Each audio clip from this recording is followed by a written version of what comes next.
What truly lasts after the numbers fade?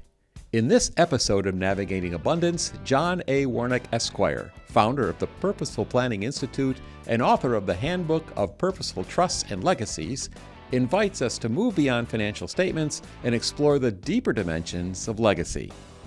Drawing on decades of experience with families of wealth, John shares simple, practical suggestions for building a legacy rooted in connection, values, and meaning. Whether you're a parent or grandparent, aunt or uncle, you'll walk away with actionable ideas to strengthen relationships, pass on life wisdom, and create a legacy that resonates far beyond your financial statement. Welcome to Navigating Abundance. Welcome to the Navigating Abundance podcast. Our goal is to encourage you to pursue your total family wealth potential through insightful conversation with experts and thought leaders in their fields. But first, some obligatory disclosures. Navigating Abundance podcasts do not represent investment, legal, or tax advice. Any opinion expressed in Navigating Abundance podcast is solely those of Christopher Tanke and his guests and are based upon information believed to be reliable but not guaranteed. Podcasts are produced for educational and entertainment purposes only and should not be considered an endorsement of the guest or the views that they hold. Information shared may not be appropriate for your personal situation. Consult a qualified advisor for guidance. Investment advisory services are offered through Strategic Financial Group LLC, a registered investment advisor. Navigating Abundance is a trademark of Strategic Financial Group LLC. And now here's your host, Chris Tanke. Well, good morning, counselor. How are you?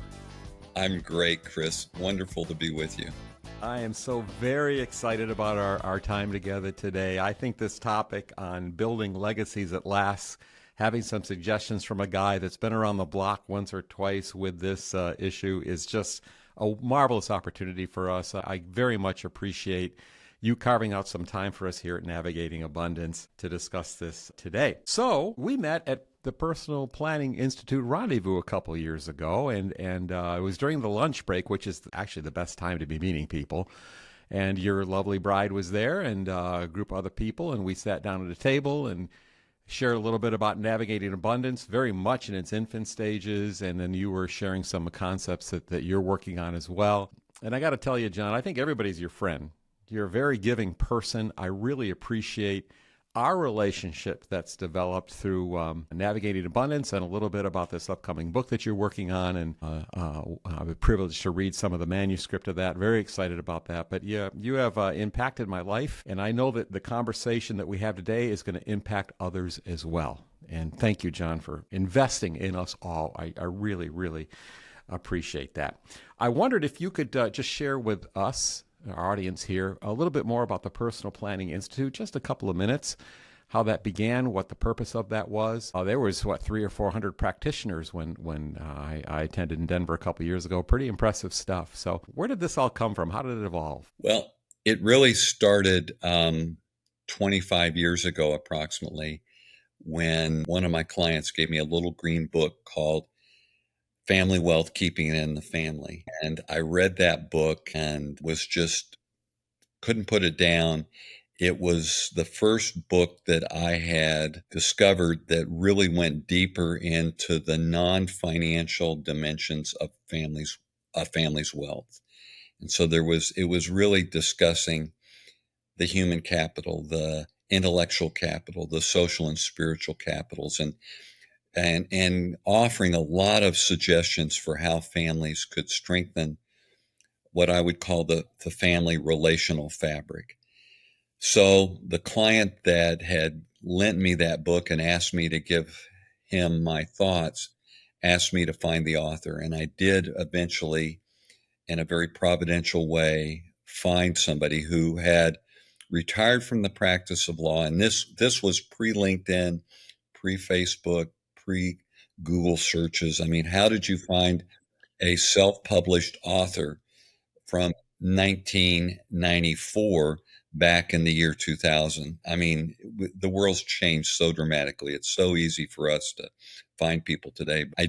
I was led to find this individual who then became a consultant to the family I was working with for 5, almost 6 years. And that 5-year or so journey with him really changed the professional trajectory of my life. And in that time, he would say, if you're going to be in New York City, if you're going to be in Chicago, if you're going to be in LA, let me know. I'm going to introduce you to the people who have influenced me. So in the course of 5 or 6 years, as I was traveling to professional meetings and client conferences in these major metropolitan areas, I got introduced to about 25 individuals they had been influencers of this man who was having this incredible influence on me. And I learned so much from these other pioneers about how they were breaking out of what had been the traditional mold that we did technical planning in. Mhm. And so when that mentor, James E. Hughes Jr., the author of Family Wealth, told me, "You're going to leave the large law firm and you're going to do what I do." And I told him, "No, I'm going to do what you do, but do it inside a large law firm." I tried for 18 months to prove him wrong. And I really had almost gotten there when we hit the great financial blizzard of 08, 09. And my law firm, they had committed to it and then they pulled back and said, "No, can't do it now. Come back to us in 3 or 4 years."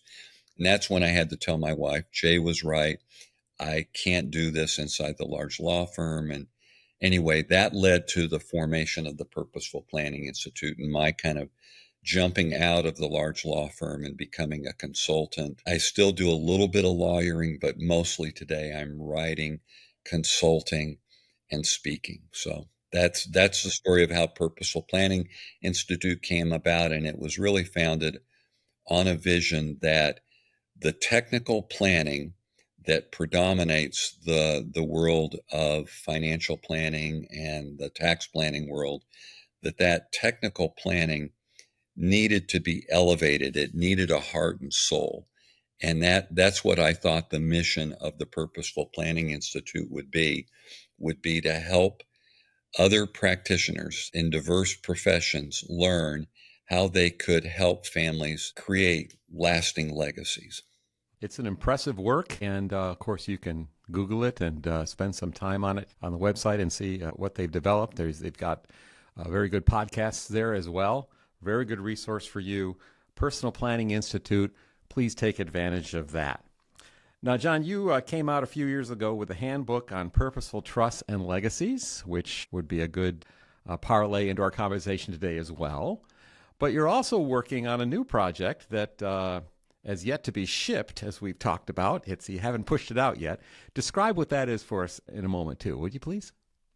Yeah, so the Purposeful Trust and Legacies handbook it's written for the practitioner, a lawyer, financial planner, gift planner, and it's all about how people can create more purposeful legacies and has a lot of innovative ideas in it. But the book I'm working on currently is called The Gift of You, and it's more about how can we really give non-financial, non-legal gifts to those we care most deeply about and to the causes we're most committed to. 13 chapters. It's going to be a relatively easy read. It's heavy on stories drawn from my experiences with clients and drawing from kind of publicly notorious individuals who've had either positive or negative experiences creating legacies. So it's all about how do I create a non-financial, non-legal legacy? Certainly, the legal and the financial have to be part of an individual's ultimate legacy. But just like with navigating abundance, there's so many principles that are kind of non-traditional in terms of coming into this arena and helping family leaders have a more positive, sustainable impact in the lives of those they care most deeply about. We're going to put up an illustration for you right now that you may have seen before if you've been following some of our podcasts. But navigating abundance is all about the advance of total family wealth, and many practitioners understand this. John, you've talked about this already. This is kind of our spin on it, our approach. But basically, your total family wealth is in three categories: your leisure wealth, your financial capital; your logistic wealth, your functional capital; and your legacy wealth, your family capital. And what you've described is a lot of initial focus in being an attorney on logistical wealth concepts, your functional capital of teams and plans and wills and trusts and successions and business planning and all that kind of stuff. But after a while, you begin to, actually not very long, you begin to realize that, wow, it's really about the legacy. It's about the people. So while we encourage pursuing all three of these things, you have to do it simultaneously. The greatest of these is legacy wealth. And unfortunately, if you're good maybe at ledger wealth, maybe you're not so good at legacy wealth, or vice versa. So anyway, it's really an exciting concept. A lot of frontier work has been done. You've been a big part of that. Jay's been a big part of that, others as well. But it's kind of our voice to this. We're trying to come at a fresh perspective of this, maybe simplify it a little bit. And I really appreciate your belief in our vision. I love those capitals that you're describing. So ledger wealth, legacy wealth. What's the third? Logistical wealth, your functional capital, your advisor teams, financial plans, business succession plans, wills and trusts, maybe even your family office. These are the teams of people that make all the rest of this work. And they're valuable, real valuable. But a lot of people, they stop with ledger and logistic. They don't get very much into legacy. And we're thinking, no. If you're going to invest some time, at least an equal amount of shares should be in legacy, which is what we're talking about today. Simple suggestions for build a legacy that lasts. And I got to tell you, John, and ladies and gentlemen, you might not have any idea who I'm talking to, but somebody that's been around the block, that's been a practitioner in these areas, to be able to synergize together and then say, okay, on the basis of all of this, my background understanding, here is some tips on legacy wealth development that you can do.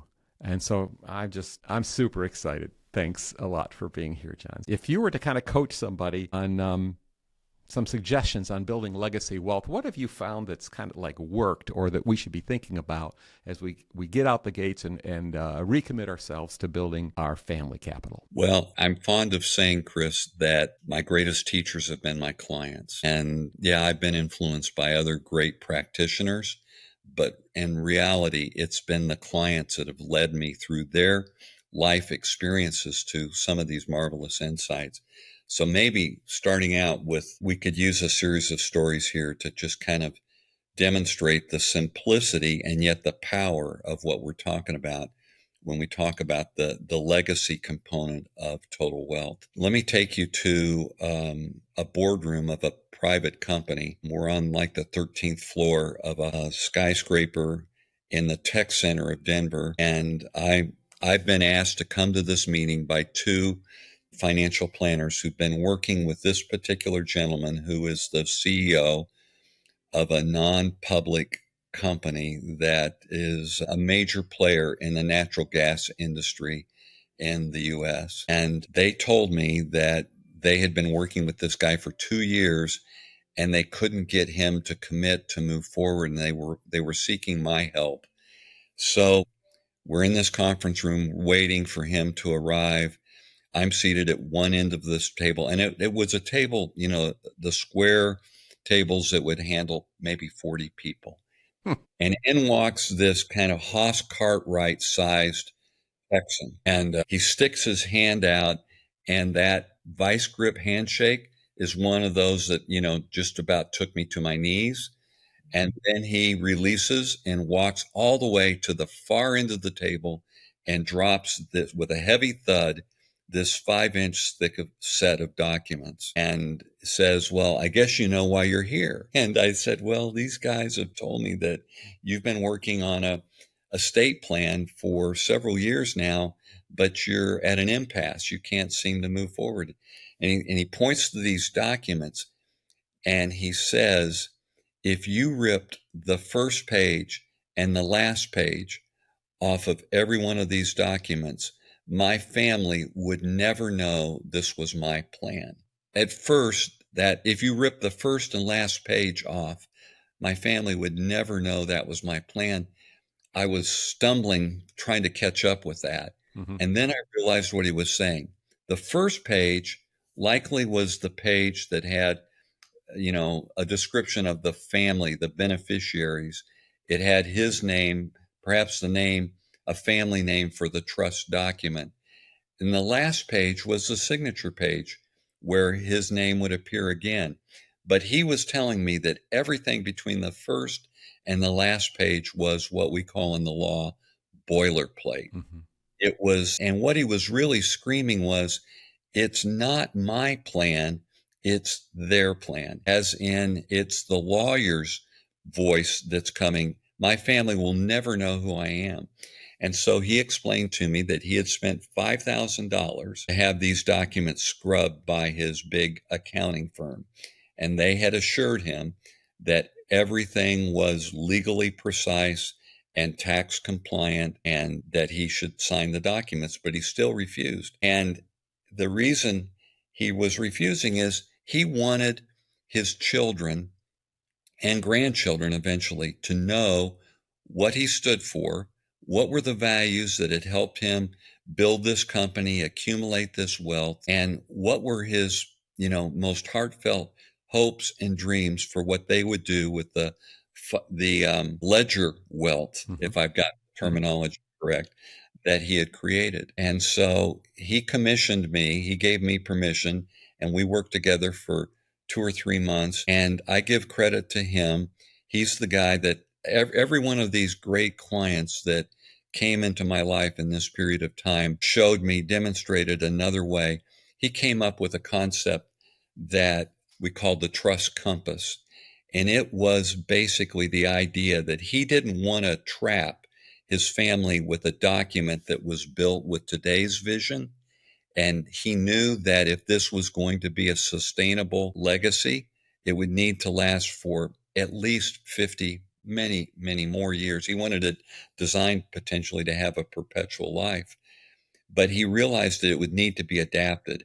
And so through his concept of a trust compass, we came up with a process that would allow this document to be refreshed, amended through the use of, in Michigan, you call them trust directors. The rest of the world calls them trust protectors. But this trust protector, trust director would be focused on what mattered most. That was that trust compass. It was a series of 10 principles that he wanted to be sure were checked off and honored anytime anyone would come and want to refresh, renew, kind of reinvigorate the legal document. So, what do we learn from this lesson? To me, it is the importance of making sure that your voice is heard. I love that movie, The King's Speech. Do you remember Mm-hmm. Lionel Logie is the speech therapist who helps King George find his voice? And I really think that the practitioners, financial planners, the lawyers, the CPAs, everybody that's on the logistical side of it, they all need to have one goal, and that is to make sure that your voice is heard and that they capture your voice.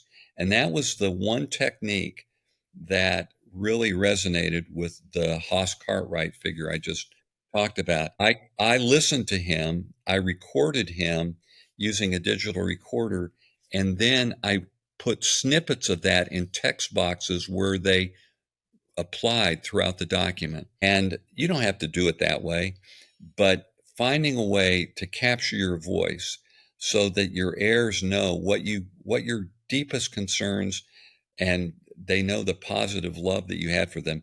I think that's the number one most important objective any legacy creator should have. And the second that builds on that was another experience that follows shortly thereafter. I had a CPA call me up, Chris, and say, so and so. And this was a client that the CPA and I had worked with for 20 years.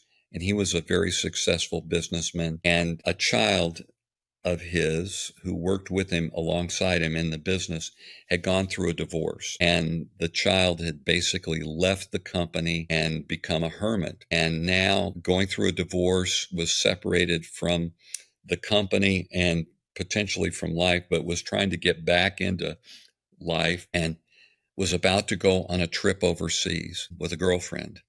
And so the business owner was deeply concerned if the child went down in a plane crash, that so much of what the planning would go down.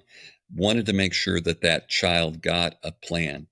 So the question I was asked was, can you put together a plan in the next 4 or 5 days? And I said, well, yes, if you'll have the client's child call me, I can do it.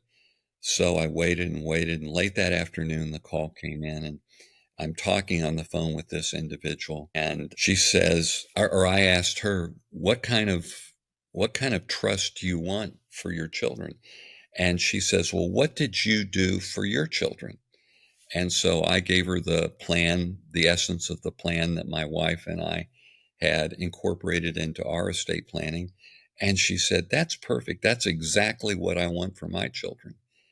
And so she thought she had just finished, that was everything she needed to do. And I said, wait, wait, wait. If I do that, my trust will become your trust. You want to make sure that the trust that you're creating for your children is your trust, not my trust.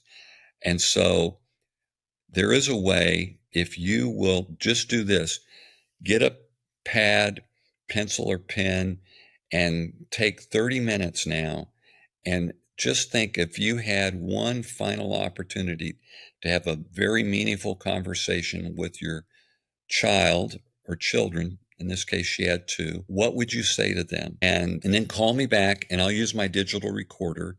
So I was going to use the same technique with her that I did with the other gentleman. Anyway, long story short, an hour and a half goes by, and I'm getting ready to leave. It's like 7 o'clock, waiting late, hoping she'd call, and she never did. Finally, she calls, and she says, do you have it? I said, what? The digital recorder? I said, yes. And I popped it on, and she talks for like 45 minutes. And out of that came 20, what I call nuggets of experiential wisdom. And they were statements like this: the stupidest thing you can do is borrow money on a credit card. But the last one that really clinched it for me was, never do business with anybody from Dallas or Salt Lake City. And I said, what does that The mean? story behind that. What does that mean? And she says, well, my dad has been highly successful, but he has had two bad experiences, two bad deals that he got into. And both of them were brought to him by people from Salt Lake City or Dallas. And that's code for don't do business with people that you don't know well. So I said to her, well, that's great, but I would have never known that if you had not explained that. Who's going to explain that to your kids? And she says, my dad will explain it to them. And I said, well, what if your dad's not around? Well, then you will have to explain it to them. And I said, well, I would suggest that you explain it to them, but I'm going to do that anyway. If anybody's interested, if you reach out to me, I'd love to share her 20 kind of statements. They're just amazingly powerful nuggets of financial and life wisdom. And that's the second point, I guess, that I would offer. Well, 2 points that will go along with this story. One is that, think about, in addition to passing along that ledger wealth, think about giving the wisdom that has helped you create it, accumulate it, save it, grow it, and benefit from it. Use it, put it to use in a very productive, positive way. If you can share that wisdom, a gift of wisdom, and that's one of the chapters in this book I'm working on. A gift of wisdom is so incredibly valuable. And the second point from her story would be to share that. Yeah, that went into her trust document. It's a beautiful trust. But the reality is, when she came back from that trip to Europe, she invited her then 17-year-old son to come up to the family ranch, which was about 150 miles north up in the mountains. And they got on horseback, and for 4 or 5 hours, she shared those 20 nuggets of experiential wisdom with her son on horseback. And that's the other thing I would say. It isn't enough to put this in writing It isn't enough to have a great legal document, a great financial plan. You need to have heartfelt conversations with your children where you explain your whys.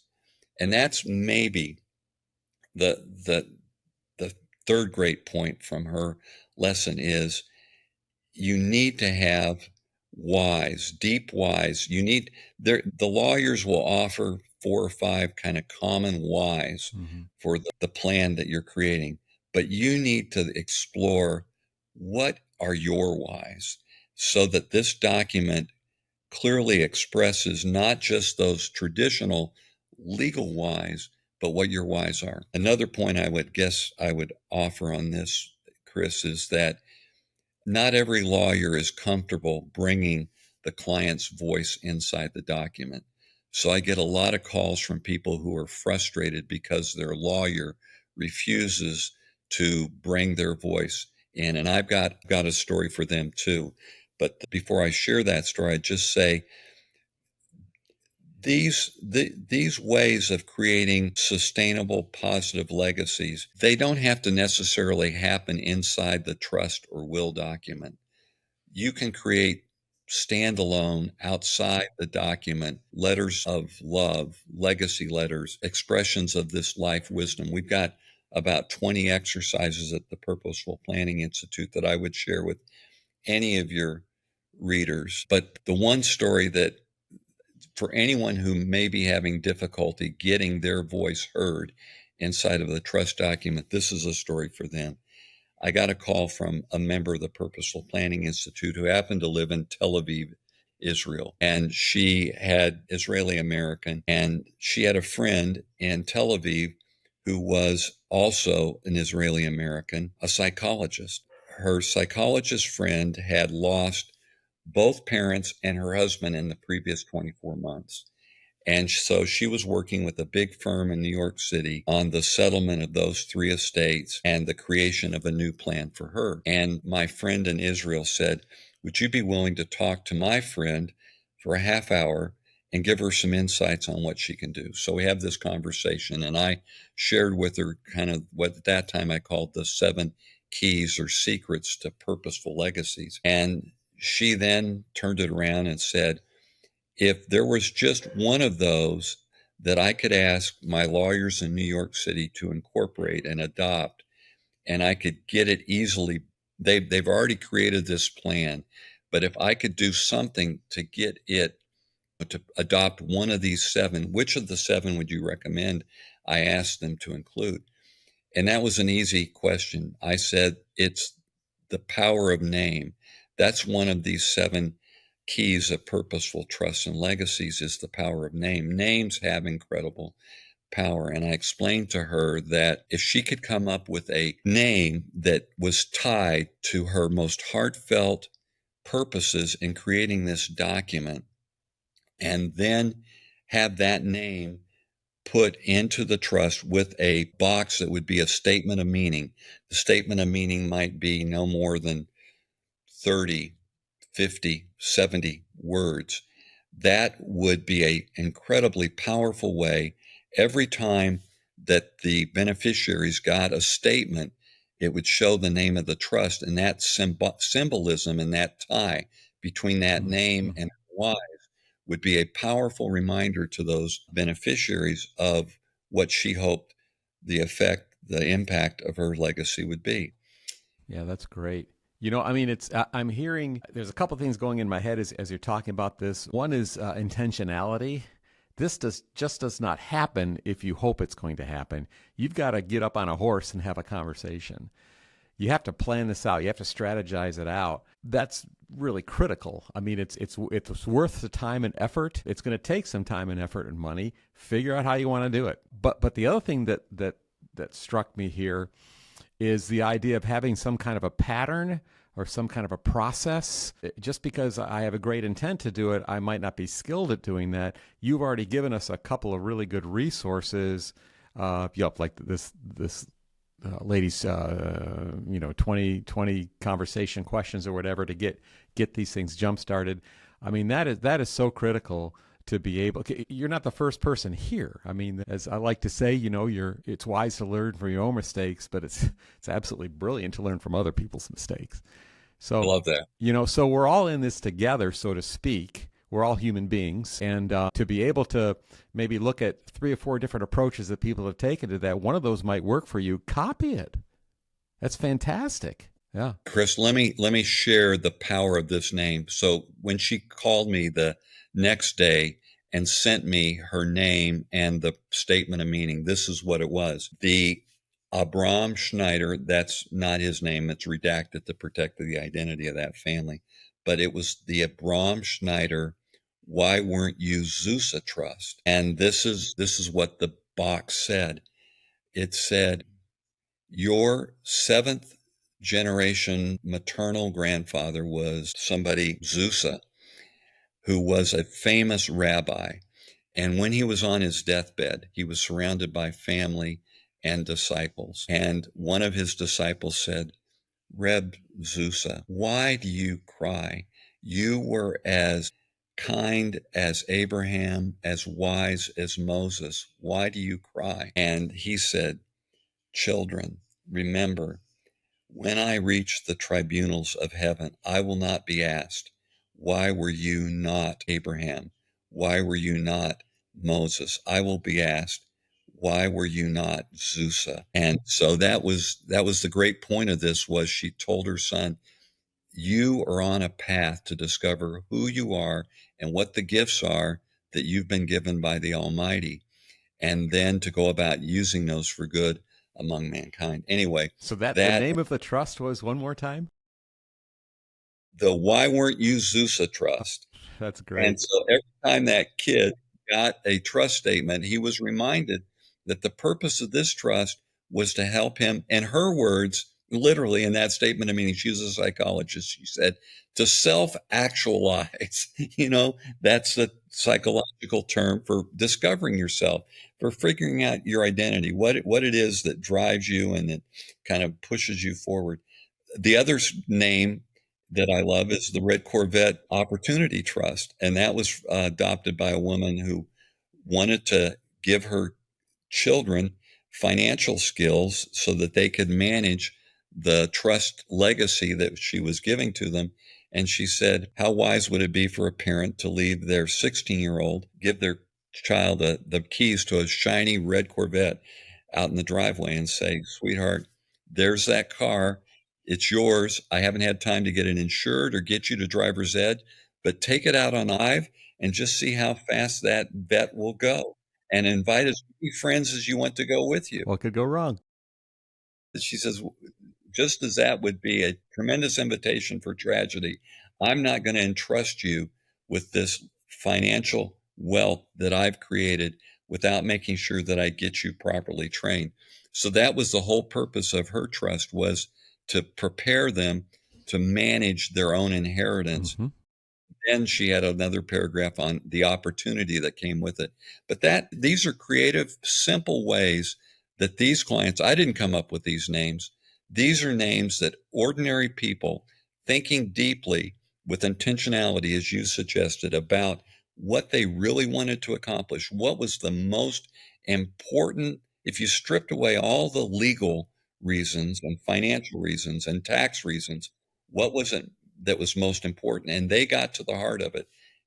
Each of these individuals, both women, by the way, but I would say I've had some men come up with powerful names too. Yeah, it doesn't have to be complicated to be impactful. As a matter of fact, usually complications will hurt impact. It has to be simple, it has to be basic, but it has to be powerful and encompassing. And those 2 trust names are a great illustration of that. Yeah, for sure. And I think that there is work, there is complexity of figuring out an estate plan, especially if it's of a dynastic nature, for sure. But still, what's going to be remembered are 3 or 4 phrases. That's what's going to drive everything. When I was in ministry, my big problem every Sunday morning is I had like 4 hours of stuff I wanted to share, but only 25 minutes to give it. The hard part was winning down the complicated into something that's going to maybe life change with that opportunity I have before the congregation. whether it's ministry or whether it's trust building, it's the same concept, is that we're looking for life change, and that means that it doesn't have to be complicated, but it is going to take some work to winnow it down and say, what is really on your heart? I love that. Hey, if you had 30 minutes to have a conversation with your family, what would you tell them? That's what we're talking about. And that's a profound thing that can be done on a legal pad. And then, of course, it can be codified and it can be set apart into a trust document to make it work. But there's some great advice there. Really good. You got any more stories? I'd like to close with one. Yeah. This kind of encapsulates all of it. And to tell the background of this, about 2007, I was speaking to a group of about 150 lawyers at the annual meetings of the American College of Trust and Estate Counsel. So that's the preeminent trust and estate lawyers in the country coming together. And I was speaking about something that I called a value-centric trust. And it was this concept of bringing the client's kind of values into the planning process. And when I finished my speech, there was time for questions, and one of the lawyers from Chicago, who since has become a dear friend and a member of the Purposeful Planning Institute, said, "You're suggesting that if we bring this kind of human element into the estate planning process, that this will change the outcomes." And I said, yes. And he says, "Do you have any empirical evidence to support that?" So, this is a valid question for legally trained minds. What's the evidence? Because we're always doing things on precedent. We need to have a precedent before we adopt a new path.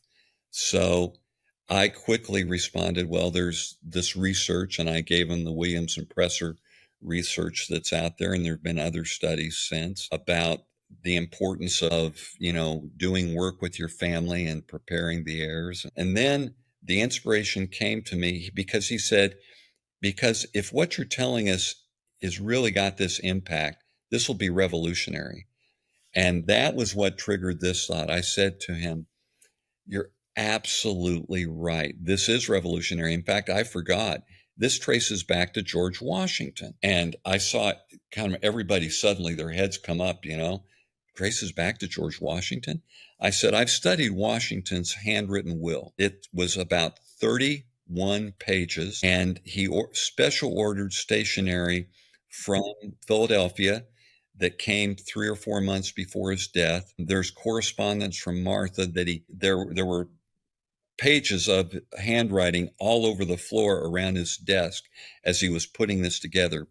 But there are 4 what I call purposeful clauses in Washington's will. And this is the one that I want to close with. He had no blood descendants. He had stepchildren and step-grandchildren. His closest blood kin were 5 nephews that would survive him. And so this is the gift he made to each of his nephews. And he starts out by naming them and saying, "Each to choose in the order in which I've named them, one of my swords or couteau." So a couteau is a rounded saber. Before you scoff at a gift of swords, understand that in Washington's day, a sword was kind of the highest symbolic representation of the stature, the power of an individual. And so some of these swords were given to him by kings, by royalty in Europe. And anyway, and some were from important battles that he had been involved with. And then he says, "Each to choose in the order in which is named, and to hold this sword with the following solemn injunction, that he will never raise it, except it be in case of self-defense or in the defense of our nation and her liberties, and the latter event that he would prefer falling with this sword in his hands to the relinquishment thereof." Now, in about 75 words, Washington electroplated those swords with purpose and meaning. And that's the final. I think I want to close with this purpose and meaning and this intentionality. It's so important that you seek for purpose and meaning in what you're doing. Washington found a way to imbue those swords with purpose and meaning. And so I've imagined, what did a nephew do with those swords? He took it home, the sword he had chosen, and he probably put it above the fireplace mantle and probably put the inscription of the 75 words or so out of Washington's handwritten will. And when family and friends would come into the parlor, he would point to the sword and share the story, the words from Washington. And the effect of that was that of the 5 nephews, 4 of the swords selected by them are today housed. 2 are always on display and 2 are in permanent storage, and they alternate, but they're at Mount Vernon.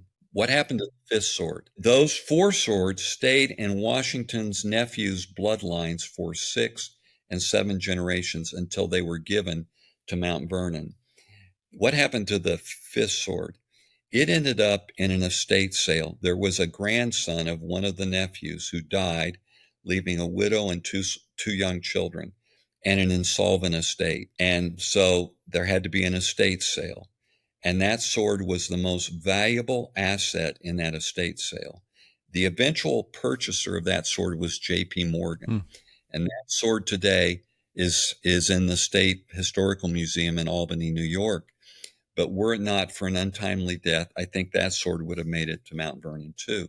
The point here is that when you capture deep, heartfelt purpose and meaning and find a way to imbue it in the structure that you create for your legacy wealth, it has a lasting, sustainable impact.